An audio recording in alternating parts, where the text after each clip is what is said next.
Thank you all so much for those stories. One of the greatest challenges in education and in life itself, truly, is not the mastery of information, but rather the mastery of our own emotions. I think this room knows that very well. Teachers especially know this truth intimately.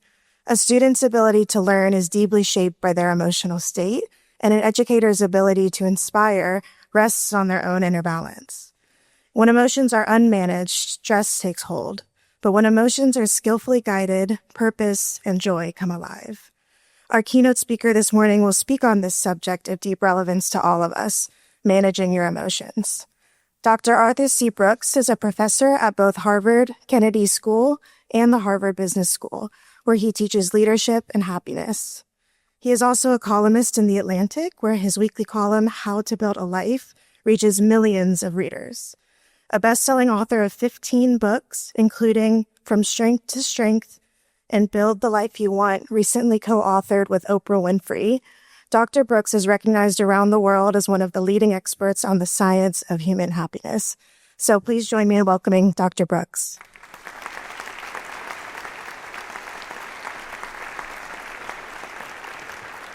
Thank you very much. Thank you so very much for that gracious introduction, and thank you to all of you. I'm so delighted and honored to be part of this event, and thank you to the Center for the incredibly important work that has been going on here for a long time. Thanks to Barbara for leading what we're seeing here today and making this kind of event possible, such that you can take the ideas that you're hearing here, and most importantly, bring them to your daily life and bring them to your daily work. That's what I want to talk about, is how I have taken the ideas that are propagated by the center, by His Holiness the Dalai Lama. Is it just me, or are we talking in Morse code there? Somebody has a mic on. Somebody has a mic on outside. Okay, so sorry about the tapping. So we'll think of it just the rhythm of my speech. So we'll talk about my relationship with His Holiness the Dalai Lama, which of course is being propagated here by the center. Has truly changed the way that I do my work. It's truly changed the way that I live my life. In 2013, I should say, I met His Holiness for the first time. I went to Dharamsala, and from the very first meeting, which is the first of many meetings, many collaborations that I've been privileged to have with His Holiness, I've come to understand what it means for me to be a behavioral scientist, and that's what I want to talk about with you here today. From the very first time I met him, I saw that his approach to compassion is not one of unmitigated emotion. No. On the contrary, it's a scientific approach to bringing ideas to the world in 3 parts. And he told me about this. He was explicit about it, but I saw it in action, and I see it here in the work of the center as well. Number 1, understand your life. Number 2, live differently. Number 3, become a teacher. That's what it comes down to. All of us are called to be teachers of love and compassion, of happiness and hope. We are teachers no matter what we're doing. As a matter of fact, you're most effective as a teacher of these ideas if you're not in a classroom. Rather, you're interacting with ordinary people. And that's what I want to demonstrate a little bit about and how I talk about it with my students. I teach a class at the Harvard Business School called Leadership and Happiness. Currently, it's the most oversubscribed elective at the Harvard Business School. Strikes people as strange. How is it that a happiness class is so popular at a business school? But the truth is, as His Holiness would point out, happiness and love are the currency of a good life. Your life is an enterprise. You must manage it as such. But you have to understand the currency of that enterprise, which is not money and power and the admiration of other people. No. It's love and happiness. Do you know how to earn a fortune and love and happiness and share it with others? That's the idea behind what I teach them. My spring class starting in January is already filled at 180 students. I have 400 on the waiting list, and there's an illegal Zoom link they think I'm not aware of. What will we be talking about? I want to show you what we'll be talking about in the spirit of the behavioral science of His Holiness the Dalai Lama and this center. Specifically, I'm going to talk about the most important management task for the managers I'm training. MBA students, 28 years old on average. They're going to manage big companies, but not if they can't manage themselves. And the most important management task is of their own emotions. Now, When I say this, it's the most interesting thing that I see when students come into the class. They feel out of control. They feel that their life is all over the place. They're a mess emotionally. Some days they come in grumpy and some days they come in happy. And I ask them, what do you want? And they say, I want to feel more happiness. That's why I'm taking the class, professor. And I say, good news, happiness isn't a feeling. That's not how feelings work. Feelings and happiness are related, like the smell of your turkey is related to your Thanksgiving dinner. It's not the same thing. It's evidence. The smell at mom's house on Thanksgiving morning is evidence that something beautiful is going to happen at supper time. And your feelings of happiness are evidence of something that's more tangible, something more real. If you don't understand that, you're going to be looking for a vapor for the rest of your life. You're not going to be living in a serious way. Most people who never had contact with His Holiness, they don't understand what a serious person he actually is, what a respect for the brain he actually has. And so my students say, well, the feelings are not happiness themselves. What are my feelings? And that's the first serious leadership and management task for anybody who's going to go about trying to live a better life and bring a better life to other people. So let me tell you what I'm going to discuss in this half hour that I've been given, that I've been granted and honored to be so. Number one, what does the science of emotion tell us? What does the cutting edge neuroscience tell us about what emotions are and how they work? And I dare say that most people in the world haven't the slightest idea what emotions actually are. And when they learn, their lives start to change. Second, how can they use the science to manage their happiness? And then last but not least, the one big thing to remember, courtesy of the Dalai Lama. Okay, now what? To begin with, how do emotions work? And I'm going to base this explanation on a theory called the triune brain. This is a contested theory. You have to understand, everything in neuroscience is contested. Everything. I mean, you have 6 neuroscientists sitting around the table. You'll have 12 theories of everything going around the table. So I say this with appropriate humility, but this is a useful way of explaining some neuroscientific concepts to people who are not neuroscientists, which most of you probably are not. And certainly my MBA students are not. The triune brain is largely thanks to a neuroscientist in the 1970s named Paul MacLean. And he said that the brain is kind of a stack of 3 composite sets of functions organized by evolution. The least evolved level of the human brain is actually more than 40 million years ago old, called the reptilian brain.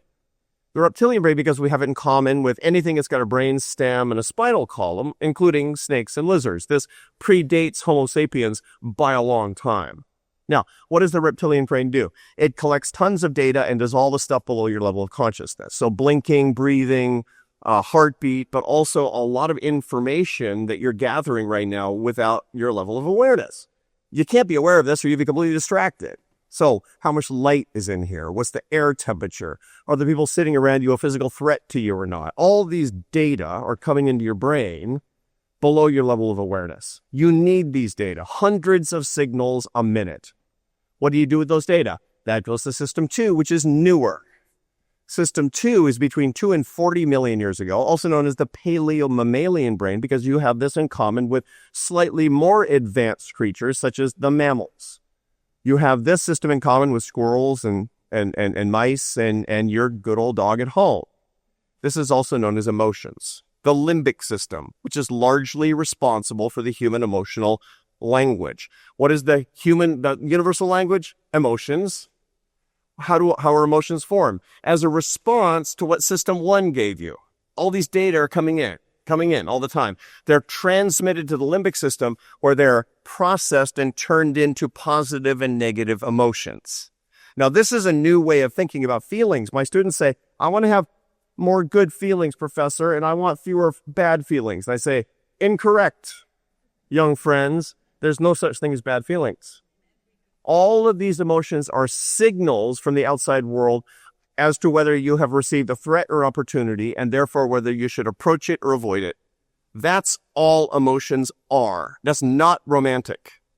The limbic system, talking about emotions this way, that scientific approach, that set of facts that utterly eviscerates all of the sentimental qualities of all of the country and Western music ever written, right? Baby, you done my limbic system wrong. You get the impression. However, that's important for us to understand because that's not the last link in the chain.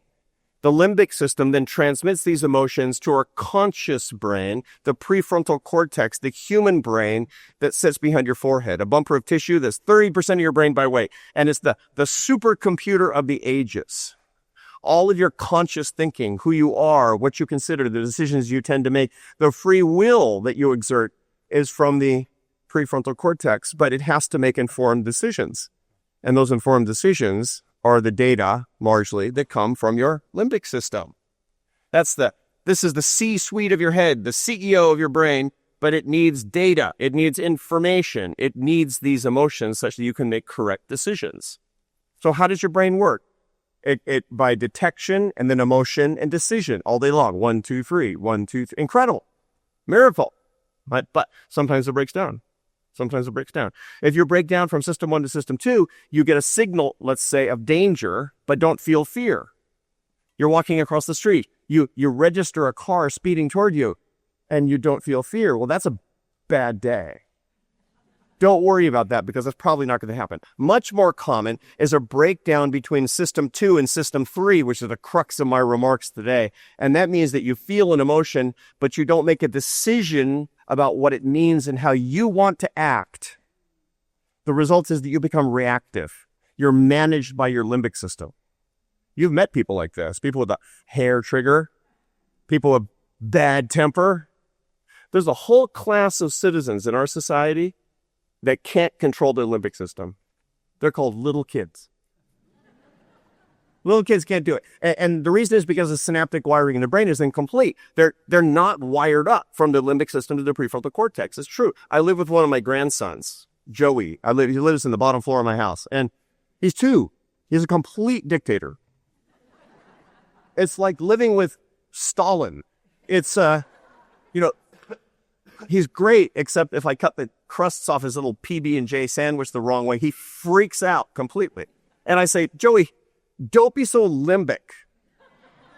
It's unhelpful because his brain isn't wired. When you tell your little kid, use your words, what you're saying is go all the way to your prefrontal cortex. That's what you're encouraging them to do. Now, it takes time. The research shows that on average, your results may vary, on average, that the synaptic wiring is not complete, emotionally complete in human females until the age of 21, and in males until 70. Different cloth. All right. So stay with me here. So here's the challenge. You want to do management? Manage you. And that means figuring out how to get the information from your limbic system into your prefrontal cortex and making the decisions that you want as opposed to what a little kid would do. That's how you get happier. That's how you lift other people up. That's how you're a self-managing individual. That's how you live more like His Holiness the Dalai Lama. How do you do it? That's really what we want to know. Now, to begin with, let's talk about what's going on in the limbic system of the brain. And this is a really controversial body of research, but super interesting. This is the research on basic human emotions. Now, what's most contested is the basic positive emotions. Not contested is the basic negative emotions. Some of the greatest and most distinguished emotion researchers in the world are at the Harvard Kennedy School where I teach. And let me run through them. And they're so universal. We feel like special flowers emotionally. So unique. No, we're all the same, which is great. The human emotional system, the limbic system is kind of like we're given this exact same kitchen and appliances and ingredients. And then in our own kitchens, we decide what to make for dinner, right? Emotionally, we decide kind of what to do and how to behave. But we have the same basic set of emotions because remember, emotions are not there to give you a good or a bad day. Emotions are there to keep you safe and surviving and passing on your genes. That's what emotions are for. Again, really unsentimental, but really, really comforted, right? Such that you can self-manage. Okay, so these are so ubiquitous that I don't even need to label them. Research from all over the world shows that the musculature of the face tells the story. And these stories are being told right now. Upper left-hand corner. What's he feeling right now? No. Happiness is not an emotion. Remember? Ha, gotcha. Okay, it's joy. Joy is a basic positive emotion. That's largely the origin in the limbic system of the brain. Something has tapped a little thing in his brain called the ventral tegmental area in the ventral striatum of his brain that made him go. Maybe his girlfriend just said, I love you. Or maybe he had a huge bump of cocaine. I don't know. Because the brain is thrifty, right? And that's one of the reasons that we have to be so careful of the behaviors and substances that can cross up through the limbic system and give us the sensations that we could otherwise get through healthy, nutritive means like human love. It's one of the reasons that most people who are addicted to opioids, that they say when you talk to somebody addicted to heroin or fentanyl, it feels like love. It really, literally feels like love. The brain is so funny. Second, what's she feeling? Interest. Interest is a basic positive emotion. I love this. As an academic, I love this. It's we're evolved to be interested in stuff. Interest is pleasurable for us. Your ancestors, if they weren't interested in anything, they wouldn't have learned. They wouldn't have survived. They wouldn't have passed on their genes. It's pleasurable to learn the watering hole where the gazelles are hanging around. It's a pleasurable thing. How many berries are on that bush over there? I just learned a new thing. And it comes to us today in the form of people loving to learn. And we're so blessed with the ways that we can actually learn today. The problem in our education system, of course, is we treat people like numbers, and we assume that everybody's going to learn exactly the same way. You're going to take a bunch of little kids and stuff them into a classroom 30 or 35 at a time and make them sit there placidly, not saying anything, akinetically and bored, and then wonder why they grow up thinking, I don't know, I think I have ADHD or something. I don't know. No. You learn differently, but you still love to learn. Fellow educators, figure out the right ways to learn for the right people. I have 3 kids. 2 love to learn in the traditional way. Number 1 and 3. Number 2, my problem child. He can't, no, the books. He's 25 years old. He owns 0 books. I've never seen anything like it. His dad's a Harvard professor. He owns 0 books, right? He knows everything. He's encyclopedic, right? Because he has learned to learn in a different way. And that's a basic positive emotion. On the third, this could be either good or bad. This is surprise up on the top, surprise. And people say I don't like surprises. I was the chief executive of a company for 11 years, and I used to say to my staff, I don't like surprises. What that means is I don't like calls from the New York Times. What that means is I don't want to talk to the general counsel. That's what I meant by that. Most surprises are actually really pleasant, like, surprise! That's always good, unless you're an introvert, in which case it's the worst day of your life, right? But all jokes are based on surprise. There's a part of your brain that's actually dedicated to sorting out a little bit of tension. They're called the hippocampal gyrus of your brain. And all jokes work in the same way. When it gets tweaked, you laugh, and it gives you a tiny bit of surprise. That's the basis of all jokes. That's the reason that jokes aren't funny the second time, because the surprise is gone. Okay, dumb jokes, stupid jokes. I can tell you the stupidest dad joke in the world, and you're going to laugh involuntarily because the parahippocampal gyrus of your brain went, I'll give you an example. I study happiness. That's what I do. And I was thinking about it. My dad used to say, how to be happy? How to be happy? I'll be happy if I die peacefully in my sleep like my grandfather, not screaming in terror like his passengers. Okay, that was polite. But the whole point is, I took you this direction and then went, All right, that was your parahippocampal gyrus. Even a dumb joke. Okay, now, here's the really interesting ones, because here's the ones we don't like, but we need to stay alive. And this stuff is not contested. What is she feeling down to the left? Sadness. What's he feeling? What's she feeling? Here. What's she feeling? Disgust. Those are the big 4. And there's literally parts of your limbic system dedicated to each one of these that have been evolved and protected. And if you didn't have them, you'd be dead. That's a really important thing, right? Give thanks for your negative emotions. You'd be dead every day. I guess it's only once, but you get my point that this is really important. Sadness. If you didn't feel sadness, which is largely has a lot to do with the anterior cingulate cortex of your brain, the dorsal anterior cingulate cortex, which makes you feel social rejection and in a sense of loss of something that you loved. If you didn't feel that, if you weren't aversive to the terrible feeling of grief and sadness, you'd be divorced, friendless, and fired in a week. You want to fit in. Now, this is bad sometimes because it makes it impossible for people to stand up to their own political side. I've been on campuses for a long time. It's been bonkers on campuses because faculty have been unwilling to stand up to activists. Why? Because they're afraid. They don't want to be thrown out. They don't want to be rejected from their tribe. Why? Dorsal anterior cingulate cortex is working on fear, that one right down there. Second, anger. That's the amygdala. The amygdala, that bilateral organ that's almond-shaped on either side of the brain. This one is really interesting because that's your fight or flight, and that can be either this one or that one because the two in the middle right there are actually reacting to a threat appropriately depending on the signal that actually comes to them from their amygdala.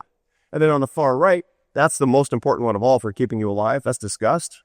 The insular cortex or the insula, that gets, when something feels dead, something looks rotten, something smells wrong, that gets tripped.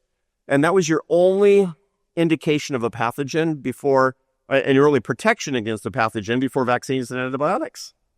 That has saved people's lives for millions and millions of years, humans and pre-humans, as a matter of fact. You should be very grateful. By the way, species that have natural antibiotics in their saliva don't feel disgust for things that we do. Your dog is a very disgusting animal. Very disgusting. A lovely boy, I know, but a disgusting animal. Your dog will lick the floor. You tell your kids, don't lick the floor because you don't have the same antibiotics and you want your kid to develop the disgust to protect herself or himself. Okay, good. Now, why do I bring all this up? Because we don't like the negative emotions, and so we try to eliminate them. That's the wrong approach. You need negative emotions because they keep you safe. You need negative experiences because they lead you to learning and growth in your life. And the Dalai Lama talks about this constantly, the importance of suffering and embracing your suffering and being grateful for your suffering. How? By understanding that the elimination strategy and the modern complex of a lot of mental health today says if you're feeling suffering, anxiety, depression, it means you're broken. It means something's wrong. It's got to get fixed. Now, I get it. I get it how dysregulation works. I get it how negative, exaggerated emotions can ruin your quality of life. And in point of fact, there's a lot we've been able to do with medicine that helps these things. But it's wrong to think that something is wrong with you because you're having negative emotions. You're just working this repertoire and you're staying alive, and thank God for all that. The point is to understand it. The point is to manage it. How? Now, there's a lot of ways that we do it conventionally. Here's one way. Oh, and by the way, here's how the whole thing works and how it saves your life. That's that car coming toward you that you see from your peripheral vision, which crosses, it goes down this is registered going down the optic nerve to the occipital lobe in the back of your head. And that is registered in your brain as a large predator because your brain is not evolved enough to say that's a Mercedes. Your brain says it's a big animal that might come and kill you and eat you. And so then it sends a signal that trips your amygdala, which sends a signal through your hypothalamus to your pituitary gland, and that signals to your adrenal glands to spit out adrenaline, and that happens in 74 milliseconds. You've jumped out of the way, and your heart is beating, and you're sweating, and this is 3 seconds before you actually know what's going on. 3 seconds later, your prefrontal cortex catches up, and you say, I shouldn't have flipped off that guy. The Dalai Lama would not have flipped off that guy. You say to yourself, but your amygdala saved your life. Now, how do we manage these negative emotions? So that's what I really want to talk about. First of all, let's sum up and let's keep going. Point 1, your emotions are nothing more than information. They're not good or bad. No judgment. On the contrary, that's like saying my fingers are good or bad. They're just fingers. All that matters is what you do with them. Negative emotions are normal. You're not defective if you have them. Super important. Thank God for your negative emotions. And last but not least, manage them, don't eliminate them. How? Now, here's one way that people do it all the time, especially people in the one half of the population that have what's called high negative affect. Now, I realize I'm talking here because one of my great heroes is Lisa Miller, who's here, and you're going to hear from her after me. I've relied on her stuff so much, both in psychology and neuroscience. So I'm nervous right now because Lisa's listening to me. But the whole point is you're going to learn more about a lot of this stuff, and she can answer a lot of your questions too. How do you manage your emotions? Now, the way that a lot of people do it is, especially when they have negative emotions that they don't like, they do it by numbing. High negative affect, which is especially intense negative emotionality, this is one of the most predictive elements of people engaging in numbing behavior. Okay, now on the left-hand side, this is a study that actually looks at how you numb anxiety. There's an interesting thing from OECD data. The people who are most actually at risk for alcohol abuse are people who are above average in income. I tell this to my students. You're at risk for alcoholism, I tell my students, because you're going to be working 80 hours a week and making tons of money. It seems like, if you're a drunk, it means you're down and out. Wrong.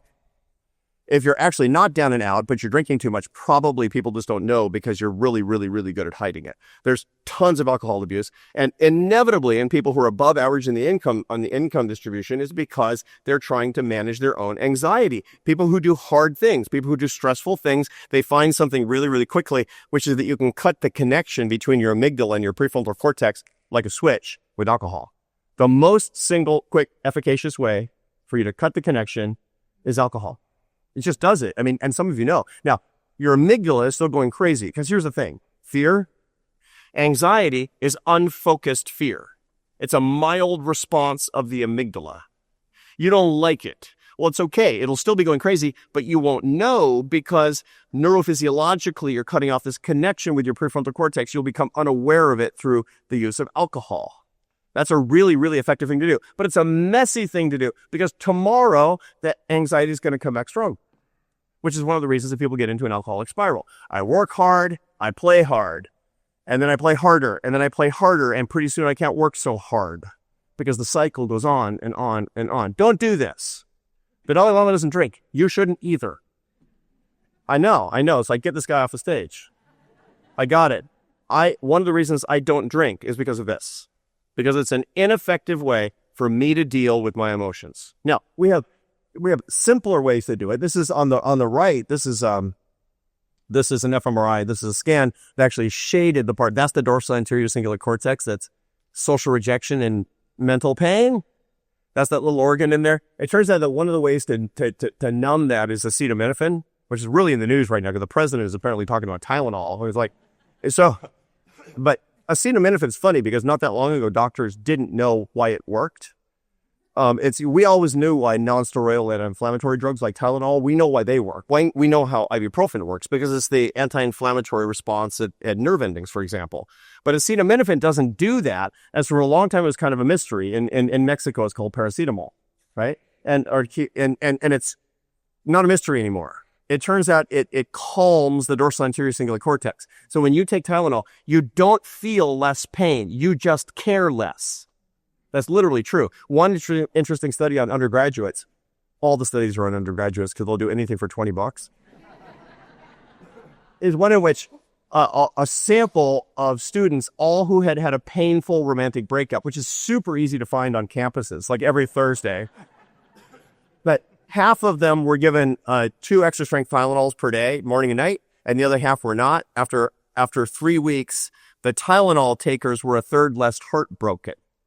Why? Because the thrifty brain, the part of the pain that you feel physically is mental. It's affective, not just sensory. And that's actually how this works. So that's healthy muting per se, something that doesn't actually ruin your life like a narcotic painkiller, etc. Okay, now here's some other ways to do it.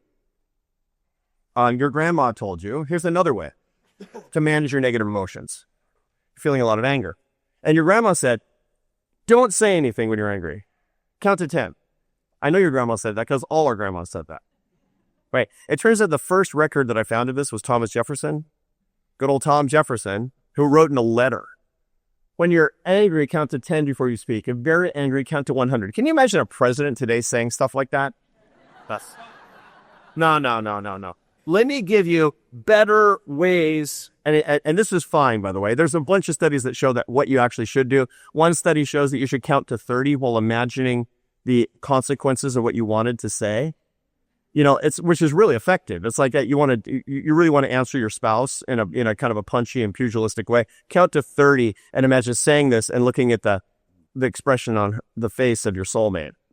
And by the end of 30, you've saved sleeping on the couch. Okay. So what are some better ways to do that? And this gets us into what we call metacognition. This is a whole series of techniques. What are we trying to do? To move the experience of emotion from the limbic system into the prefrontal cortex. That's the goal. That's what the Dalai Lama is talking about. That's what he's talking about. Moving it from the part of the brain where it emanates to the part of the brain where you can manage it. But that takes time and effort and skill and practice. Here's 3 ways to do it. 3 ways to do it. Samadhi or Vipassana meditation is one in which you meditate analytically on your own limbic system. They don't talk about it like that. It's that focus on your limbic system, said no one ever in a Dharma center, right? But that's really what it is. Arthur's feeling sad and angry today. Why might that be? Arthur didn't sleep well last night. Arthur's a little stressed about a presentation he has to be given in front of Lisa Miller. What might it be? I know it. I love you. Anyway, so that's, and again, this takes practice, but the whole point is this. The point is this is not some mysterious, cosmic, spiritual, transcendental, non-physical thing, because there's a complete connection between mind and body.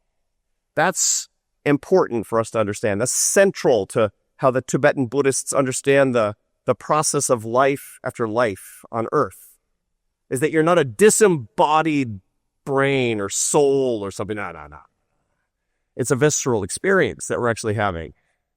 Second, of course, is journaling. You know, it's funny when you write down your emotions, you ever wondered why it is that they don't feel so scary, why they don't feel so threatening? The reason is, of course, that you move the experience into your prefrontal cortex because your limbic system can't write. You can only write when you connect your hand, the musculature of your arm, and you control it all using your prefrontal cortex. You've done that this way. How do I do it every day? I'm a Catholic. It's the most important thing in my life. As the Dalai Lama told me when I met him for the first time, I want you to be a better Roman Catholic. I said, I'll try, Your Holiness. And one of the ways that I do try is I start every day by going to Mass. I went to Mass this morning before I came over to do this, a privilege to do so. And I had prayers of petition. I pray that I would be able to touch you. I pray that I would be able to share some ideas with you. And in so doing, any negative affect that I would have about this experience, any fear or trepidation that I would have, I was actually able to move it through the articulation of what this was with the connection I have with my Creator. I moved it to my prefrontal cortex. We're living a visceral experience that is also spiritual. And if there's one thing I want you to remember is this. This is the big lesson. This is the big metacognitive lesson. The ultimate metacognitive act. This is the break glass moment. Because you know what? When you're having highly aversive emotions, when you're having a lot of negative experiences, it's like, I think I'm going to go sit in Vipassana meditation in the middle of the workday. Probably not. I got it. It's like, I'm having a big fight with my spouse. Like, I'm going to take a break here and go journal. That's not probably the way you do business in family life, right? But there is something you can do. And this is the most powerful thing you can do. This is something that never fails. Happiness isn't a feeling. Love isn't a feeling either. To love, according to St. Thomas Aquinas, the greatest Western philosopher of the Middle Ages, to love is to will the good of the other. It could have been from the Dalai Lama. It's not feeling the good of anything. Right here in this city in 1957, Martin Luther King said, Jesus didn't say to like your enemies. He said to love your enemies, which is a decision and an act and a commitment. It's biblical, but it's also part of every serious religion and philosophical tradition and the ultimate metacognitive act because it is in your hands. When I came to the Dalai Lama, some years after I had met him, I was struggling with a problem that I was having. I was struggling at work. I was struggling with some strong feelings ideologically. And I said, Your Holiness, I'm feeling contempt for my enemies. Contempt is a is a complex emotion. It's a combination of anger and disgust. Anger and disgust. You mix them together, you get this nasty cocktail of the conviction of the worthlessness of another person. You want an enemy? Show contempt, which is the problem in politics in America today, which has been commercialized and transactionalized and productized by the media and political establishment so that you will be somebody else's product by showing contempt. I don't want it. I'm out. I said, Your Holiness, how do I not show contempt for my enemies? And he said, when you are feeling hate, choose warmheartedness. And I said, you got anything else? Because, but then I thought about it. Some of you know his story. He was exiled as a teenager as the leader of the Tibetan Buddhist people, as the leader of the Tibetan nation, never to return to his Tibetan homeland ever again, through naked military might, which always makes right in world history.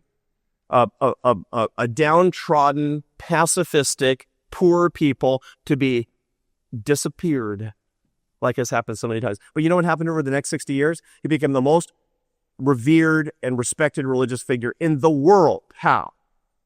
That's how. This is how he did it. By choosing love when he felt hate. By choosing love when he felt contempt.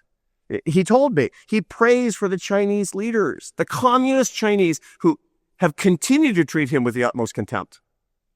One of the greatest men I've ever met in my life and who's changed my life through pure love and compassion is treated with contempt. And he prays for them every day. Not that they'll give him back his homeland, which would be great, and which we should all continue to work for, but rather that they'll have good and happy lives with their families.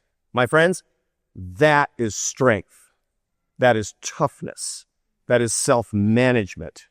That is the prefrontal cortex ruling mightily over the limbic system of a living bodhisattva from whom we can learn the lessons for living the best possible life and bringing the best possible lives in happiness and love and compassion toward everyone that we meet.